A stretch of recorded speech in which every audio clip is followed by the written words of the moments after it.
Assalamualaikum warahmatullahi wabarakatuh. Halo, saya dengan Dr. Rania Ridha Faris Belfas, bisa dipanggil dengan Dr. Rania. Saya merupakan mahasiswi dari Universitas Respati Indonesia, Prodi Manajemen Administrasi Rumah Sakit dari kelas 40F. Kali ini saya akan memperkenalkan tentang salah satu layanan unggulan yang ada di RSUD Kisah atau Hikmat Sehat Afiat. Wah, apa itu pelayanannya? Mari kita simak videonya. Jadi, untuk layanan unggulan yang ada di Rumah Sakit Umum Daerah Hikmat Sehat Afiat, yaitu adalah pelayanan tindakan ESW atau Extracorporeal Shockwave Lithotripsy, di mana tindakan ini biasanya dilakukan untuk penderita batu saluran kemih. Tapi sebelum kita membahas lebih jauh lagi, tahukah teman-teman apa itu nefrolithiasis? Jadi nefrolithiasis itu merupakan suatu keluhan, suatu penyakit di mana ditemukan adanya batu pada saluran kemih atau yang biasa kita kenal dengan batu ginjal. Nah, menurut epidemiologi, orang Indonesia itu bisa terkena batu saluran kemih dalam rasio 6 dari 1000 penduduk masyarakat Indonesia terkena batu saluran kemih atau setara dengan 1.499.400 orang.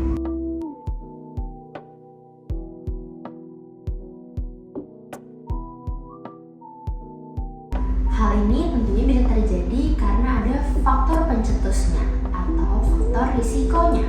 Nah, pada nefrolithiasis terdapat dua aspek utama. Yang pertama adalah aspek ekstrinsik atau aspek yang didapatkan dari luar. Sementara yang kedua ada faktor intrinsik, di mana dari tubuh kita sendiri. Oke, kita mulai dari faktor intrinsik. Faktor intrinsik yang bisa memicu terjadinya nefrolithiasis yang pertama yaitu genetik, di mana pasien yang menderita batu saluran kemih dan memiliki riwayat keluarga yang sebelumnya menderita saluran kemih juga itu berpotensi lebih tinggi untuk terkena batu saluran kemih dibandingkan dengan orang-orang yang tidak memiliki riwayat pada keluarganya. Jadi sifatnya itu keturunan. Kemudian yang kedua yaitu adalah berdasarkan jenis kelamin. Oke, berdasarkan dari suatu penelitian bahwa dikatakan penderita dari nefrolithiasis itu lebih banyak pada pria daripada wanita, dengan rasio perbandingan antara pria dan wanita yaitu 3:1. Nah, menurut dari survei terbaru berdasarkan National Health and Nutrition Examination Survey menunjukkan bahwa prevalensi antara kedua jenis kelamin tersebut baik pria dan wanita mengalami peningkatan. Nah, untuk faktor risiko intrinsik yang ketiga yaitu berdasarkan usia, di mana usia yang sering kali terjadi yaitu pada usia di antara 30 sampai 50 tahun. Nah, tadi sudah saya jelaskan ya apa saja faktor intrinsik yang bisa memicu nefrolithiasis. Nah, selanjutnya apa saja itu faktor ekstrinsik? Sebelumnya, faktor ekstrinsik itu adalah suatu faktor pemicu yang didapatkan dari luar. Nah, apa saja? Yang pertama yaitu dari wilayah geografis, di mana tempat tinggal seorang itu mempengaruhi prevalensi terjadi nefrolithiasis. Contohnya, ada pasien-pasien yang tinggal di dataran tinggi seperti pegunungan atau pesisir pantai itu lebih cenderung berpotensi untuk terkena nefrolithiasis disebabkan karena air minum yang dikonsumsinya. Kemudian yang kedua yaitu berdasarkan iklim, di mana iklim yang dengan cuaca panas itu lebih berpotensi untuk menimbulkan nefrolithiasis. Kemudian yang ketiga yaitu adalah zat-zat yang terkandung di dalam urin. Contohnya seperti kelebihan fosfat. Kemudian yang kedua kelebihan zat kalsium. Kemudian kelebihan asam urat maupun zat oksalat juga bisa memicu potensi terjadinya nefrolithiasis. Kemudian faktor ekstrinsik yang keempat yaitu adalah pekerjaan, di mana pekerjaan yang minim memiliki kegiatan gerak atau cenderung dengan sedentary lifestyle itu bisa memicu terjadinya nefrolithiasis. Kemudian lifestyle pun juga mempengaruhi seperti kebiasaan olahraga atau pola makan.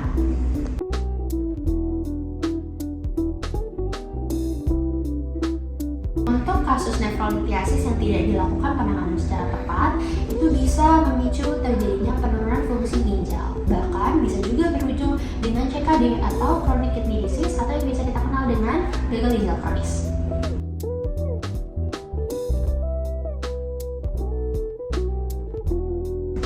Dalam menangani kasus nefrolitiasis tentu terdapat beberapa pilihan penanganan yang dapat dilakukan.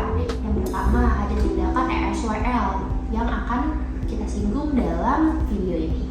Kemudian yang kedua ada URS atau ureteroskopi. Yang ketiga ada RIRS atau retrograde intrarenal surgery. Kemudian yang keempat ada PCNL atau percutaneous nephrolithotomy.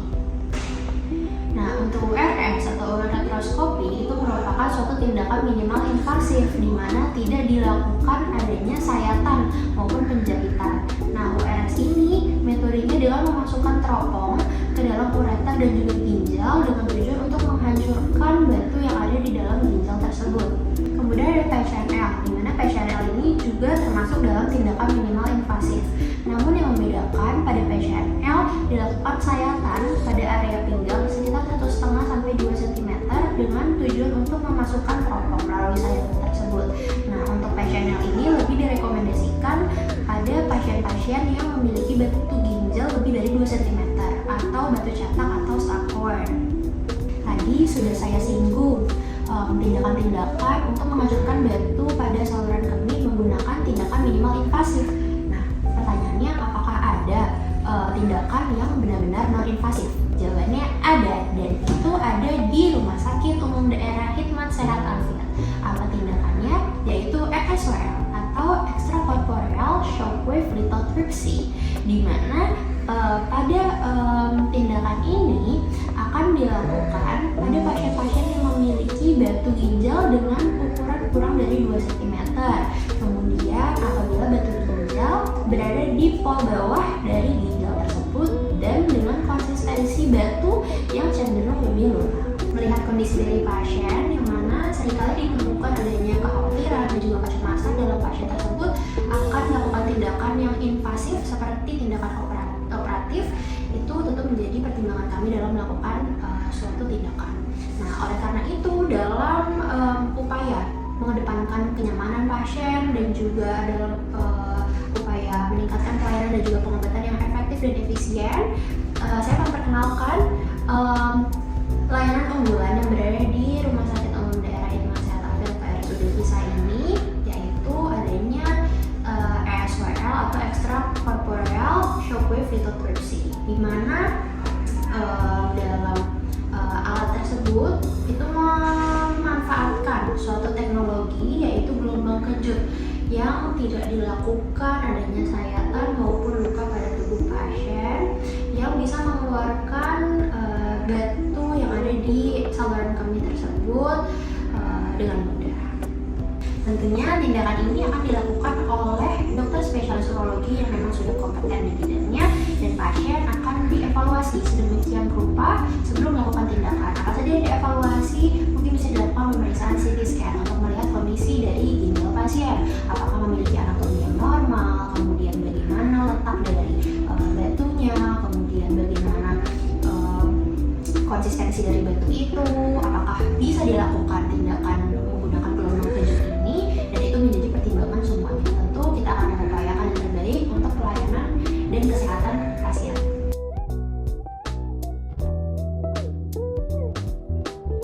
Prosedur ini dilakukan tanpa adanya penjahitan maupun membuat luka sehingga benar-benar non-invasif.